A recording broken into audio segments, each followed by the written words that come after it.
Hi friends, कैसे हैं आप सब लोग। तो आज हम बात करने वाले हैं रियल नंबर्स के जो बचे हुए पार्ट है जो हमने पहले डिस्कस नहीं किया था। ठीक है, पहले लेक्चर में हमने डिस्कस नहीं किया था उसके बारे में। उसके अलावा जैसे पहले हमने definitions, natural number, whole number, prime number, coprime number, ये सब चीजें डिस्कस की है। ठीक है, और यूक्लिड्स डिवीजन लेमा डिस्कस किया है। इसके अलावा जो हमारा पार्ट बचता है, प्रूफ्स बचते हैं या कुछ थ्योरम्स बचती हैं, उनके बारे में हम डिस्कस करने वाले हैं। ठीक है, थ्योरम्स पर्टिकुलरली अपने को एक मतलब डेफिनेशन वाइज याद नहीं होनी चाहिए, उनकी बहुत अच्छी अंडरस्टैंडिंग होनी चाहिए। ठीक है, तो उसके बारे में हम डिस्कस करेंगे। उससे पहले मैं एक प्रूफ लेता हूँ, मतलब एक क्वेश्चन लेते हैं, क्वेश्चन के बारे में डिस्कस करेंगे। क्वेश्चन, ठीक है, तो क्वेश्चन के बारे में बात करते हैं अभी।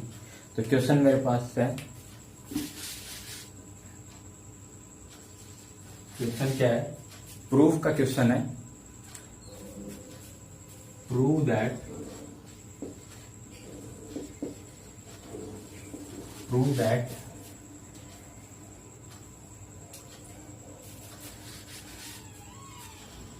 odd real number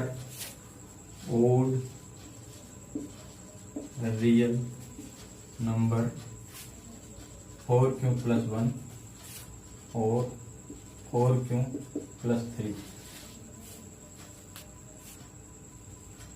where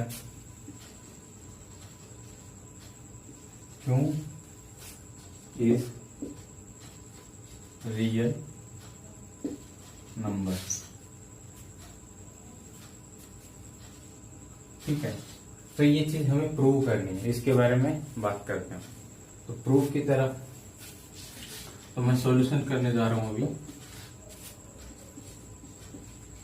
proof, ठीक है, तो बेसिकली जैसे मैं कंसीडर करता हूं, लेट कंसीडर डिवीजन लेमा का यूज करेंगे। ठीक है, डिवीजन लेमा क्या है, a equal to b q plus r, where r is equal to in between 0 to b।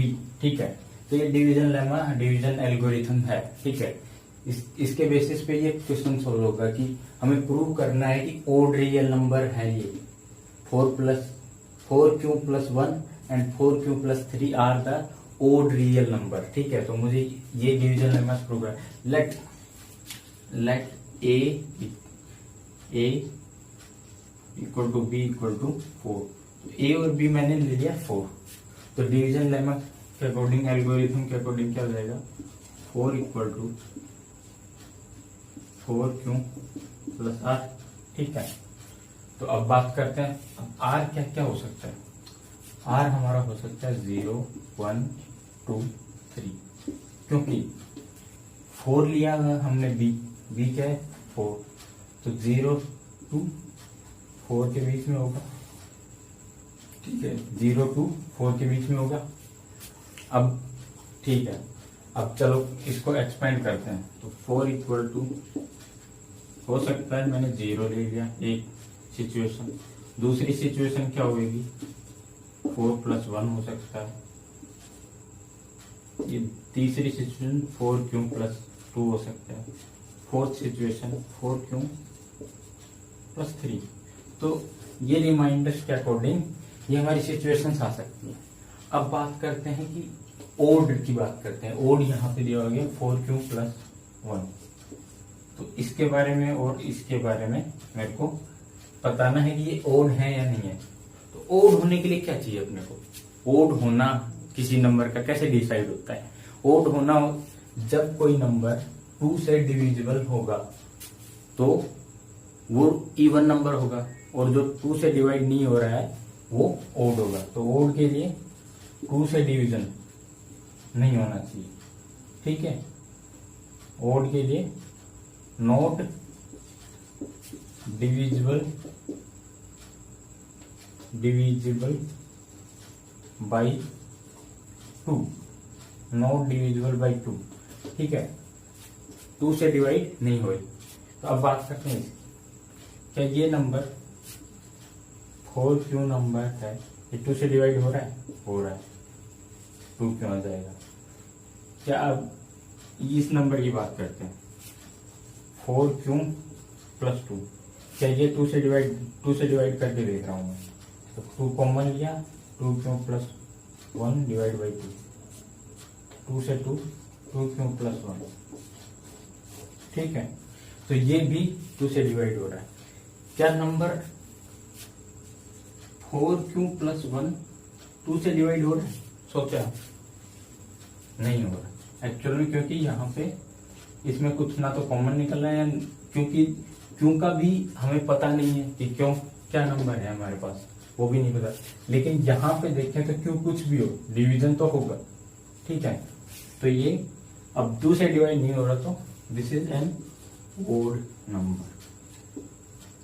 इसकी बात करें 4 q plus 3 divide by 2, this is also odd number. तो इस तरीके से प्रूफ हो गया कि these are the odd number, odd real number. तो ये डिवीजन लेमा का यूज करते हुए हमने ओड रियल नंबर का पता लगाया इस तरीके से। ऐसे ही किसी भी ओड नंबर का हो सकता है, हमें कंसिडर इस तरीके से करना है कि हमारा नंबर बन जाए। मैंने इसी तरीके से ये कंसिडर किया है ताकि मेरे को ओड नंबर का हो सकता है, या 2 क्यों प्लस 1 होता, 2 क्यों प्लस 3 होता, या 6 क्यों प्लस 1 होता, 6 क्यों प्लस 3 होता। तो मैं क्या कंसिडर करता, ए और बी को, तो ए और बी को 6 कर लेता, 3 कर लेता, 5 कर लेता, ठीक है। तो ये हमारा प्रूफ हो गया।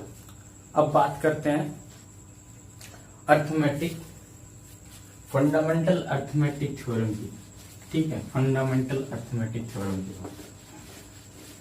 तो अभी आपने ये प्रूफ देख लिया है। तो बेसिक चीज जो मैंने डिस्कस कर दी है वो पहली क्लास में कर दी है। अब हम फंडामेंटल अर्थमेटिक थ्योरम की बात करते हैं। फंडामेंटल अर्थमेटिक थ्योरम एक्चुअल में होती क्या है, क्या कहती है? तो फंडामेंटल अर्थमेटिक थ्योरम बेसिकली क्या कहती है कि कोई भी नंबर को हम उसके प्राइम फैक्टर के रूप में, प्रोडक्ट के रूप में लिख सकते हैं, ठीक है। कि जैसे कि नंबर मेरे पास है 30,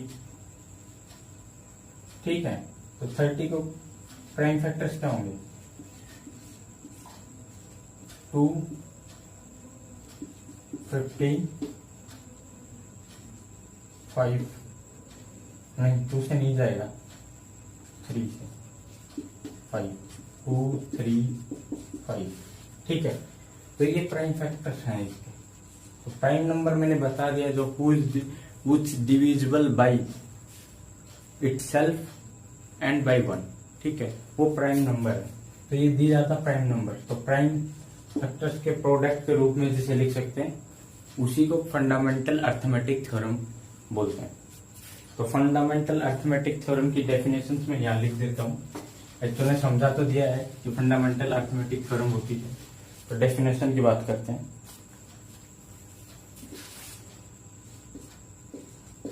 फंडामेंटल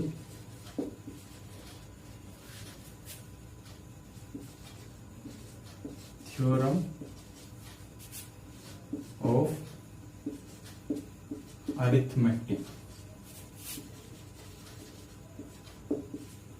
ठीक है, फंडामेंटल थ्योरम ऑफ अरिथमेटिक। तो डेफिनेशन क्या है? It state that every positive integer except 1 can be represented in exactly one way apart from the rearrangement as the product of prime number। तो prime numbers का product के रूप में लिख सकते हैं, ठीक है।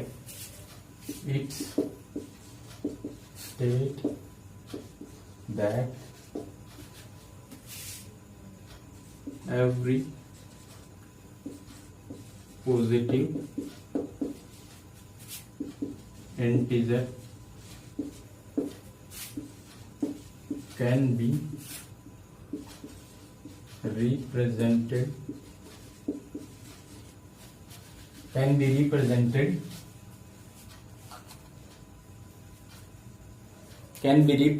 exactly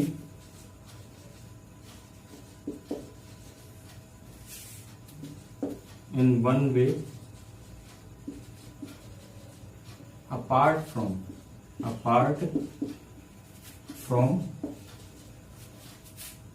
rearrangement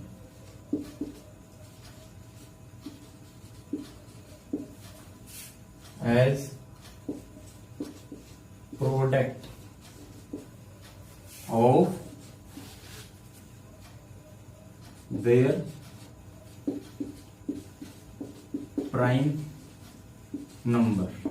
ठीक है, तो ये क्या कहती है, कोई भी पॉजिटिव इंटीजर को किस तरीके से लिख सकते हैं, product of their prime number, इस तरीके से हम लिख सकते हैं। मैंने एग्जांपल अभी 30 का लिया था, 30 इक्वल टू 2 इंटू 3 इंटू 5। ठीक है, इस तरीके से हम लिख सकते हैं। तो ये हो गया हमारा फंडामेंटल। अब इसके बेसिस पे जैसे प्राइम फैक्टर्स मैंने करके दिखाई दिए हैं। ठीक है, अब इसके बेसिस पे कोई नंबर के एलसीएम और एचसीएफ के जो रिलेशन होते हैं वो डिस्कस करने वाले हैं। तो इसका रिलेशंस की बात करता है, जैसे कि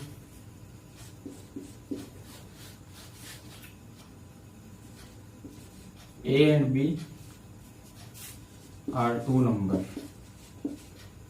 ठीक है, दो नंबर हैं, तो इनका एचसीएफ, इनका कुछ एचसीएफ भी होगा और एलसीएम भी होगा। ठीक है, इनका क्या होगा, एचसीएफ भी होगा और एलसीएम भी होगा। बहुत आसान चीज है ये। तो क्या इनका एक रिलेशन है, a into b equal to product of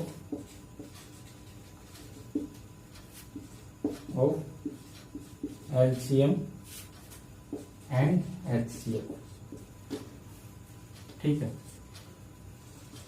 दोनों नंबर का मल्टीप्लीकेशन और दोनों का उन्हीं दो नंबर का एलसीएम और एचसीएफ। ठीक है, उन्हीं दो नंबर का एलसीएम और एचसीएफ का मल्टीप्लीकेशन बराबर होता है। तो ये बहुत याद रखने वाली बात है जो आपको याद होनी चाहिए। ठीक है, इसके बेसिस पे हो सकता है, देखो कोई भी नंबर दे देगा, ए दे देगा और उसका एलसीएम दे देगा और बी दे देगा। अब एचसीएफ पूछ लेगा आपसे, कोई दिक्कत नहीं, क्योंकि ए और बी रख दोगे और एलसीएम रख दोगे तो इसको इधर डिवाइड में लेके जाएंगे, कुछ भी कटेगा उसको सोल्व करेंगे, मैनिपुलेट करेंगे तो एचसीएफ आ जाएगा।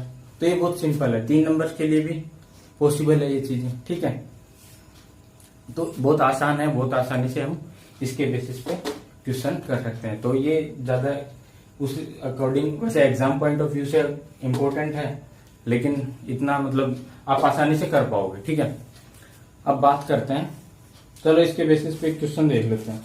ठीक है, इसके बेसिस पे एक क्वेश्चन देखते हैं।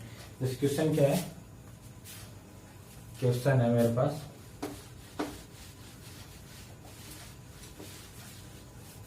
क्वेश्चन है 672 and 120. These are the 3 numbers. ठीक है, these are the 3 numbers. तो इनका प्राइम फैक्टर क्या होगा, 6 का प्राइम फैक्टर क्या होगा, 2 इंटू 3 72 का इस साइड में करके देखते हैं। तो 2 से 2 ये 6। ठीक है, 2 के 12, 36 2 नहीं बचता। ठीक है, अब 18 9 3 3। ठीक है, 2 की पावर 3 इंटू 3 की पावर 3। अब 120 का। ठीक है, 120 का देखते हैं, 120 के फैक्टर क्या होंगे। 120 के फैक्टर मैं डायरेक्टली लिख देता हूँ, 2 की पावर 3। अब और क्या आ सकता है, चलो साइड में करके ही देख लेते हैं।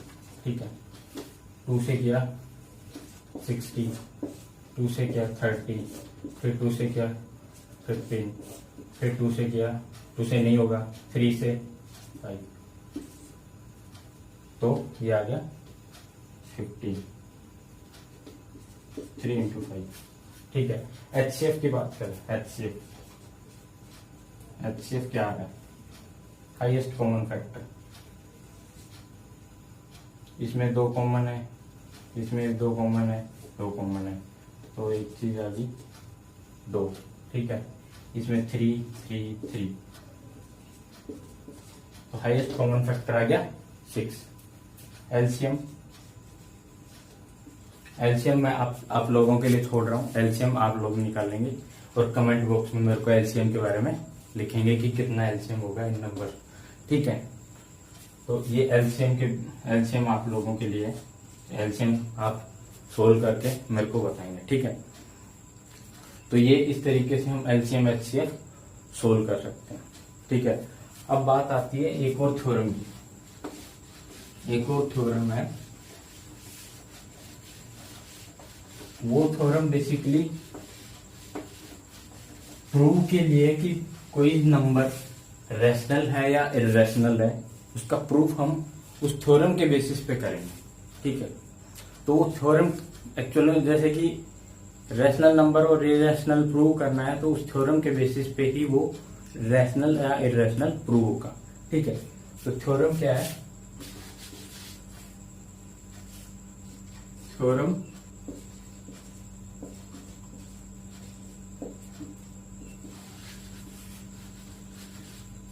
according to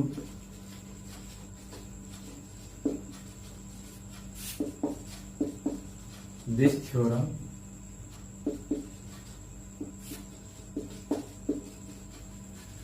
क्या है कि अगर कोई नंबर ए स्क्वायर को डिवाइड करता है तो वही नंबर ए को भी डिवाइड करेगा, ठीक है। थ्योरम क्या कहती है? Late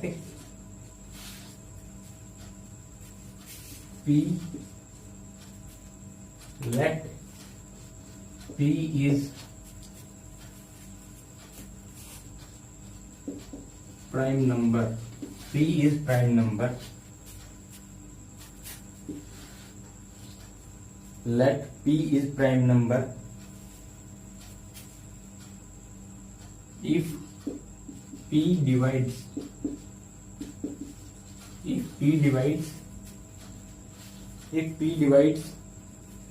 a square, then P also divides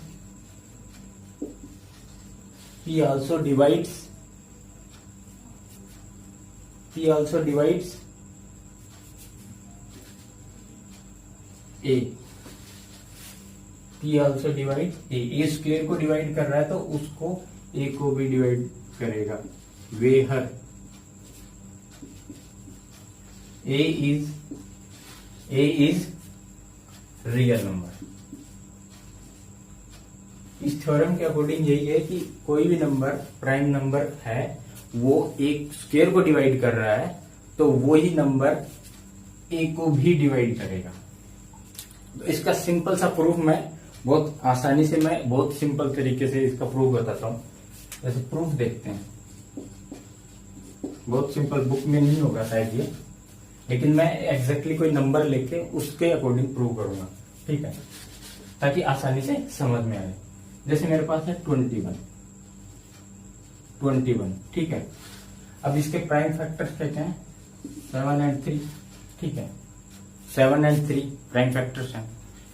तो ऐसे अगर जनरल फॉर्म में देखें, जनरल फॉर्म में मैंने क्या मान रखा है? Prime number P1 into P2 and so on, ठीक है। ए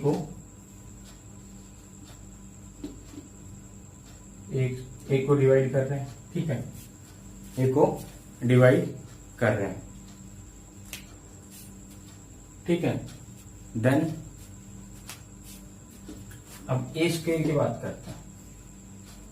ए स्क्वायर क्या होगा? 21 का स्क्वायर क्या होगा? 21 इंटू 21, ठीक है। तो इसके भी प्राइम फैक्टर्स क्या होंगे?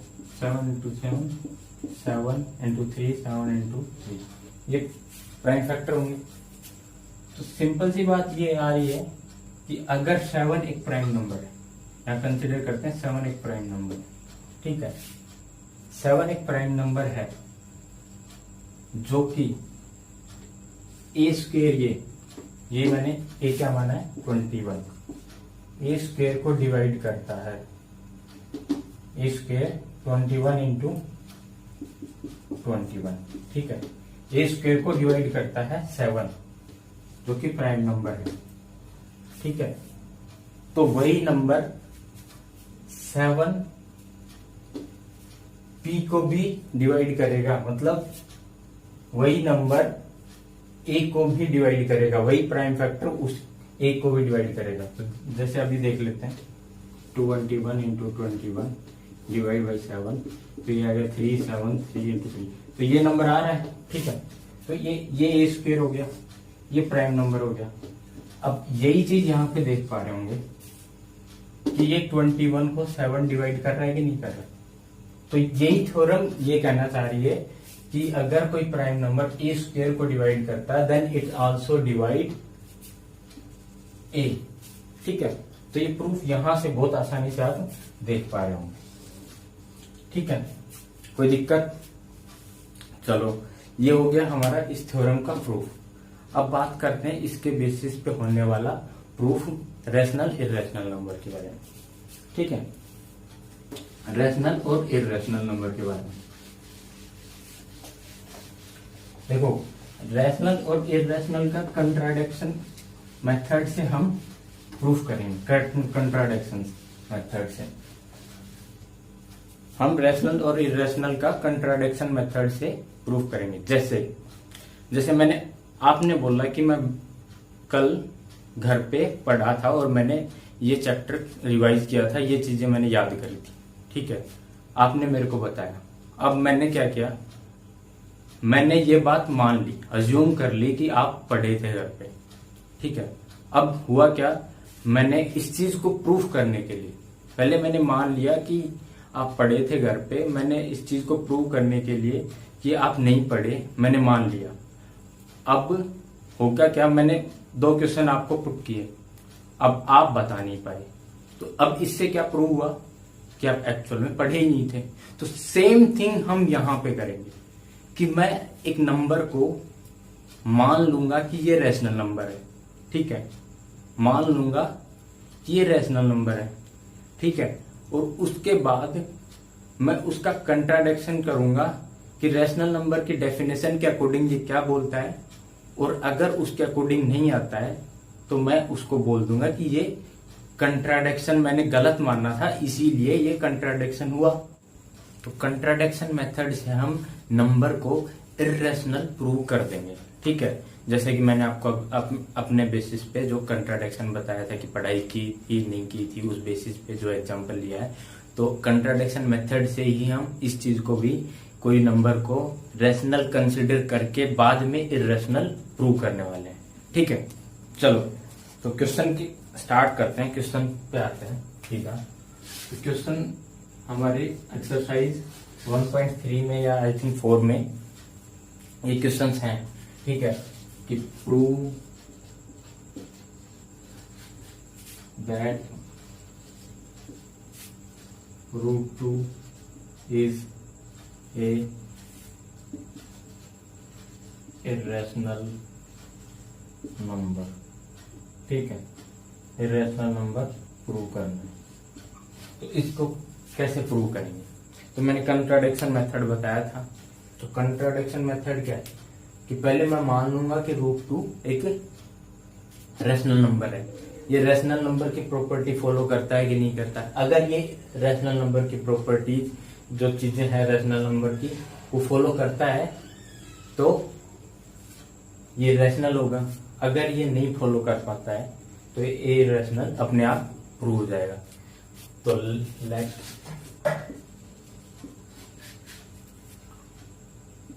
√2 इज ए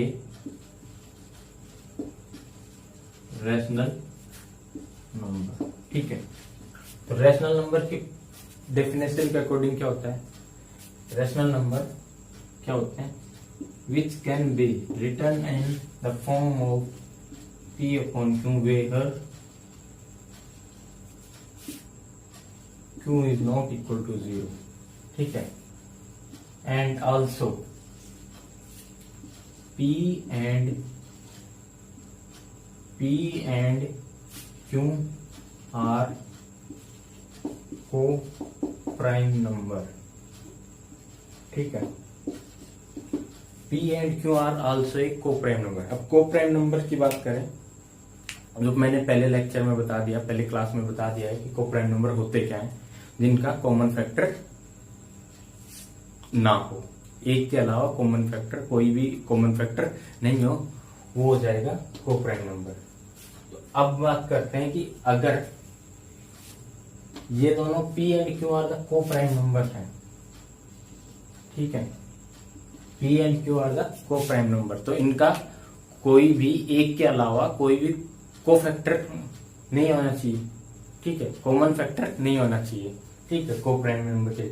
अगर मैं किसी भी तरीके से इनका कोई भी कॉमन फैक्टर P और Q के बीच में एक कॉमन फैक्टर प्रूव कर देता हूं, तो मीन्स ये दोनों को-प्राइम नंबर नहीं है, और को-प्राइम नंबर नहीं है तो ये रैशनल नंबर की प्रॉपर्टी को फॉलो नहीं कर रहे, ठीक है, तो ये रैशनल नंबर की डेफिनेशन को फॉलो नहीं कर रहे, तो इस वजह से ये इरेशनल हो जाएगा, ठीक है। चलो आगे बढ़ते हैं, ठीक है। मैंने क्या लिखा, √2 P बाई क्यू की बजाय हम ले लेते हैं A बाई बी, ठीक है, A बाई बी लिख सकते हैं, P बाई क्यू भी लिख सकते हैं, कोई दिक्कत नहीं है, सेम ही है, ठीक है। अब मैंने क्या किया,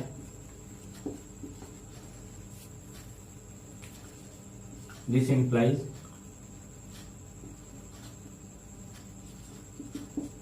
ठीक है, √2 इंटू क्यू, इसको उस साइड ले गया, ठीक है। अब इसका मैंने स्क्वायर किया, squaring both side, P square equal to 2Q square, ठीक है, हो गया, स्क्वायर हो गया, मीन्स ये तो 2 इंटू क्यू स्क्वायर है इक्वल टू P स्क्वायर है, तो 2 P स्क्वायर को डिवाइड कर रहा है, अगर मैं इसको P स्क्वायर बाई 2 कर देता हूं तो डिवाइड कर रहा है, ठीक है। तो हमने पहले ही थ्योरम पढ़ी है कि अगर कोई नंबर P स्क्वायर को, कोई प्राइम नंबर, ये प्राइम नंबर है 2, अगर P स्क्वायर को डिवाइड करता है तो वो P को भी डिवाइड करेगा, ठीक है। दिस इंप्लाइज दैट, थ्योरम के according to theorem 1.3, according to theorem 1.3 it also divide P by 2, ठीक है। तो इस तरीके से P having a factor 2 is a factor, P का एक फैक्टर आ गया 2, ठीक है। तो मैंने एक फैक्टर निकाल दिया, P का 2 है। हमने क्या डिसाइड किया था कि P और Q का को प्राइम नंबर है, मीन्स उनका कोई भी जो कॉमन फैक्टर है वो नहीं है, लेकिन मैंने यहां से इस थ्योरम्स के अकॉर्डिंग से मैंने प्रूव कर दिया है कि P having also a factor 2, मतलब एक फैक्टर है। अगर मैं यही 2 फैक्टर क्यों का भी प्रूव कर देता हूं, यही फैक्टर क्यों का भी प्रूव कर देता हूं, तो P एंड Q हैविंग एक कॉमन फैक्टर 2, तो अगर को प्राइम नंबर की डेफिनेशन के अकॉर्डिंग क्या होना चाहिए, P और Q को कोई भी कॉमन फैक्टर नहीं होना चाहिए, जबकि हमारे पास निकल के आ रहा है कि 2 is A common factor of P and Q, so this is not follow the rational number definition. तो ये लोग रैशनल नंबर की प्रॉपर्टीज को फॉलो नहीं करते हैं। तो अब मैं बात करता हूं क्यों के बारे में, ठीक है, इसको साइड में। अब बात करते हैं क्यों के लिए या फिर दूसरे क्यों के लिए, ठीक है। तो क्यों की तरफ से चलते हैं, ठीक है। तो अगर ये 2 फैक्टर है तो जो भी डिवाइड करेगा, p को 2 से डिवाइड करेगा तो कुछ आएगा, कुछ c एक नंबर मैंने कंसिडर कर लिया है जो इनका डिवीजन करने पे ये आता है। जैसे हम किसी को भी 10 डिवाइड बाई 2 करेंगे तो क्या आएगा, 5 आएगा। तो ये c इज लाइक 5 की तरह है c, ठीक है। सो मैं क्या लिख सकता हूँ, 2c, this implies 2c equal to p, ठीक है।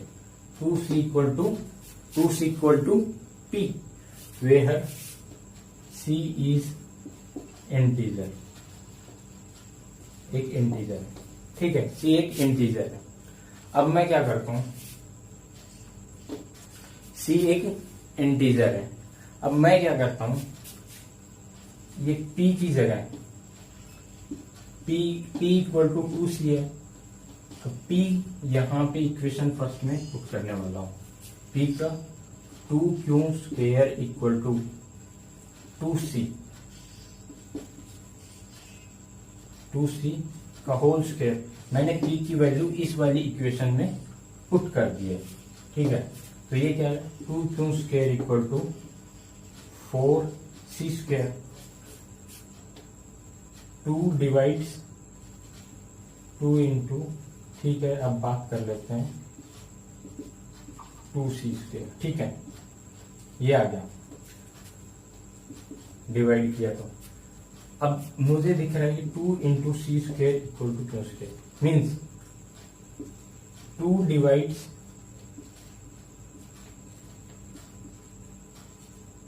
Q square. अब थ्योरम 1.3 क्या कहती है कि कोई भी नंबर प्राइम फैक्टर डिवाइड करता है क्यू स्क्वेयर को या पी स्क्वेयर को, तो वही नंबर प्राइम नंबर उसके स्क्वेयर के अलावा उस पी या क्यू को भी डिवाइड करेगा। मतलब स्क्वेयर को डिवाइड कर देता है, ओरिजिनल नंबर को भी डिवाइड करेगा। तो यहां पे मैं बात कर लेता हूं कि ये क्यू को भी डिवाइड करेगा, ठीक है। ये क्यू को भी डिवाइड करेगा, दिस इंप्लाइज क्यू को भी डिवाइड करेगा। तो अब यहां से प्रूव होता है कि डिवाइड करेगा, और डिवाइड करेगा तो कुछ नंबर आएगा सी डी जो भी होगा, ठीक है, ठीक है।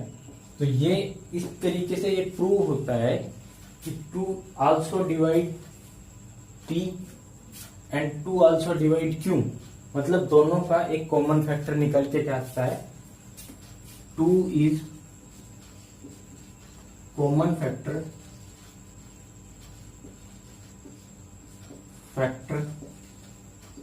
Of P and Q. So these are not, so P and Q are not, P and Q are not co-prime number.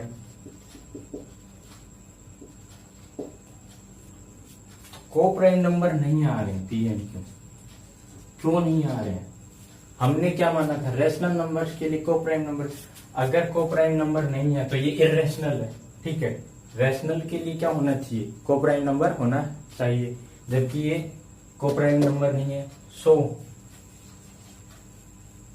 √2 is irrational number. So I think you are getting my point, right? आप समझ पा रहे होंगे, मैंने prove कर दिया इस तरीके से। तो आपको भी यही मेथड आपको फॉलो करना है, ठीक है। अब बात करते हैं कि ये इस तरीके से आप प्रूव कर सकते हैं। अब एक और जो छोटी सी थ्योरम बची है, बहुत आसान सी है, ठीक है। तो उसके बारे में और डिस्कस कर लेते हैं फटाफट से। इस थ्योरम के अकॉर्डिंग रेशनल नंबर की डेफिनेशन क्या बताई थी मैंने, टर्मिनेटिंग होना चाहिए, ठीक है, नंबर टर्मिनेटिंग होना चाहिए। तो थ्योरम 1.5 की बात कर लेते हैं, ठीक है। थ्योरम 1.5, थ्योरम 1.5, ठीक है। तो थ्योरम 1.5 डिस्कस कर रहे हैं हम। तो अगर डेफिनेशन एक बार मैं रीड कर देता हूं कि डेफिनेशन क्या है। Let x be the rational number whose decimal expression is terminate then x can be expressed in the form of p by q, where p and q are the co-prime numbers.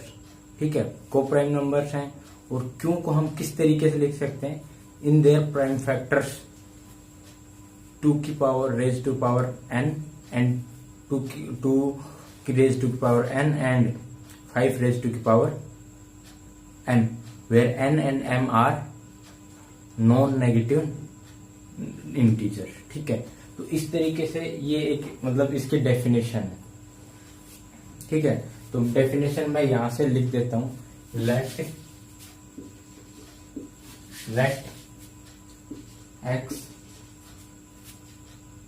B the rational number whose decimal expression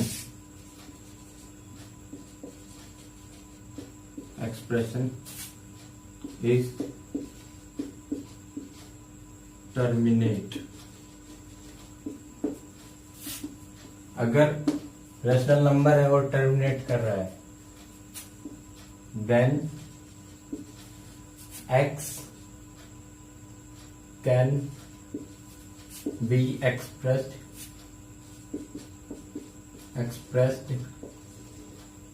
in the form of p by q. p by q की form में लिख सकते हैं, where p and q are को prime numbers. ठीक है, को prime numbers मैंने पहले भी डिस्कस किया है. ठीक है, तो को प्राइम नंबर्स हैं P and Q, and also Q. Q की किस फॉर्म में होना चाहिए, Q is in the form of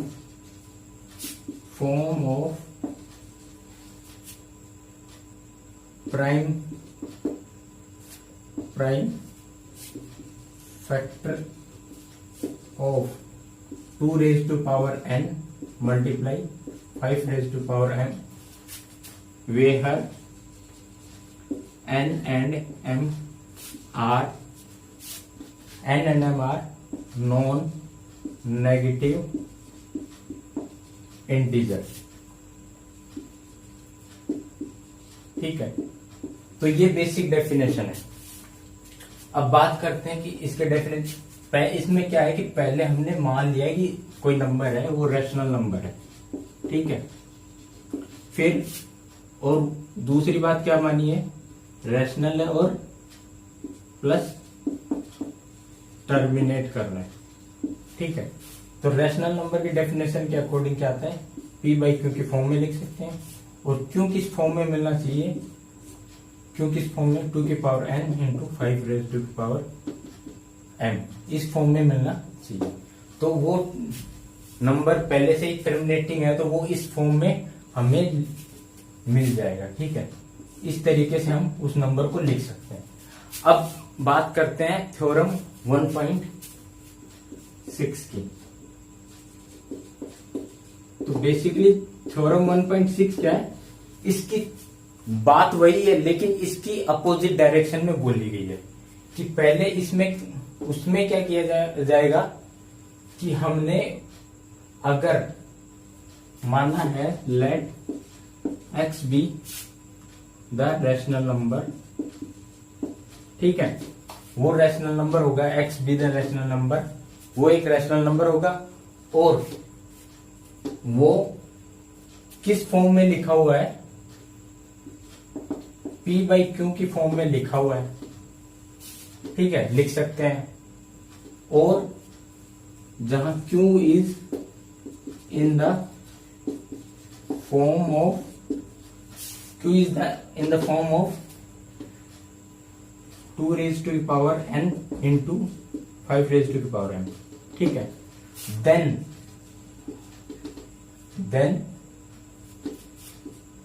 this number this x is terminates. ठीक है, तो सिंपल सी बात सेम है कि पहले उसने थ्योरम 1.5 में क्या रैशनल टर्मिनेट माना है, तो उसको इस तरीके से एक्सप्रेस कर सकते हैं। इसमें क्या है कि रैशनल नंबर तो है, लेकिन उसको साथ साथ रैशनल प्लस क्या माना है कि 2 raise to the power n into 5 raise to the power m form में लिखा हुआ है। देन हम कह सकते हैं this implies that this will terminate,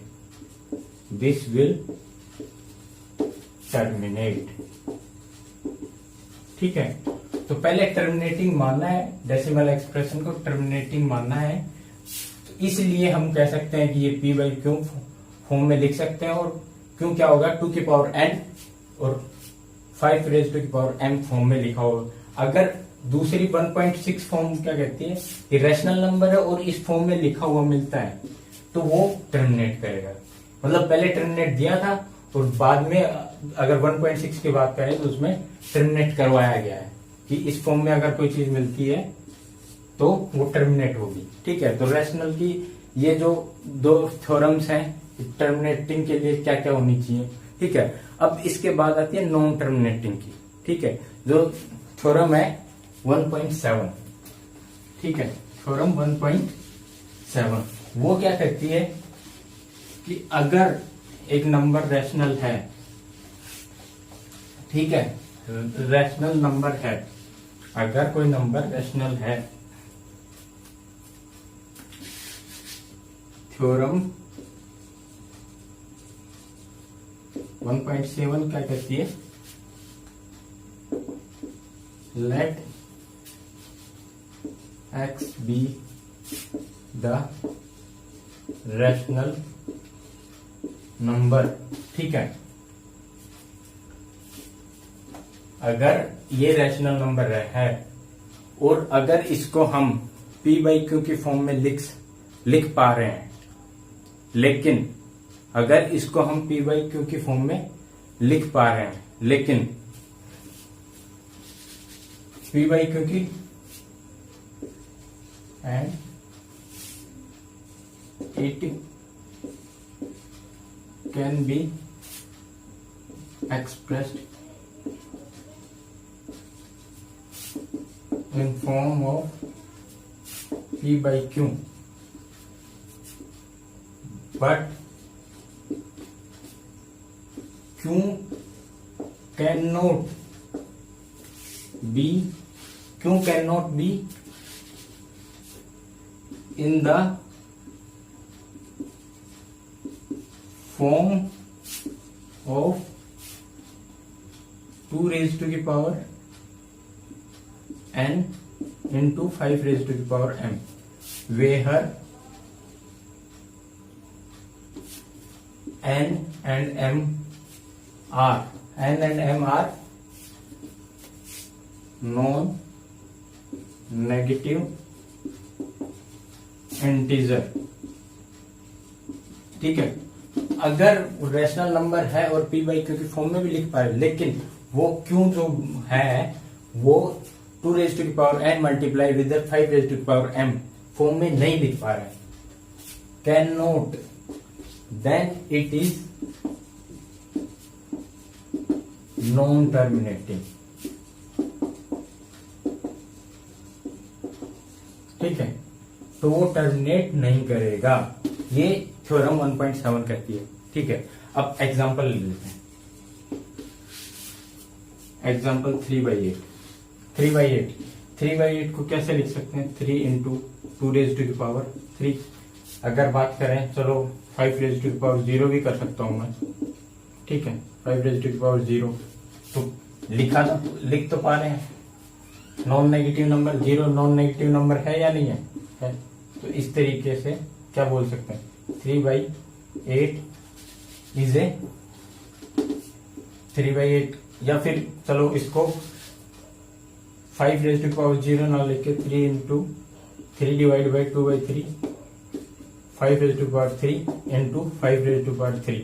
ठीक है, 125 इंटू 3 8 इंटू 125, ये क्या हो गया 1000, ये क्या हो गया 25 थी 75 और 375, तो ये क्या आएगा 375.375। तो ये टर्मिनेट हो रहा है क्योंकि मैंने यही देख लिया कि अगर ये पी बाई क्यू फॉर्म में तो है और क्यू किस फॉर्म में है 2 raised to the power 3 5 raised to the power 0। अगर नॉन टर्मिनेटिंग के एग्जाम्पल 1/3 का आप डिवीजन करके देखना, डिवीजन करोगे तो क्या आएगा 3.333, कितना आएगा चलो चेक कर लेते हैं, ठीक है 3 या 9 तो 0.33 आ रहा है, ठीक है 0.3333 सोन चलता रहेगा, ठीक है। तो ये टर्मिनेट नहीं हो रहा, तो ये है नॉन, क्योंकि 3 को हम लिख ही नहीं पा रहे हैं 2 raised to the power 4 anything, कुछ लिख ही नहीं पा रहे, इस फॉर्म में नहीं लिख पा रहे, तो ये क्या है नॉन टर्मिनेटिंग, ठीक है।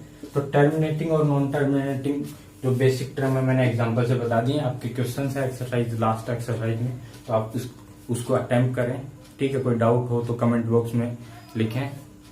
आई hope you guys are like it, ठीक है। समझ में आया होगा चीजें, तो शेयर करें, चैनल को सब्सक्राइब करें।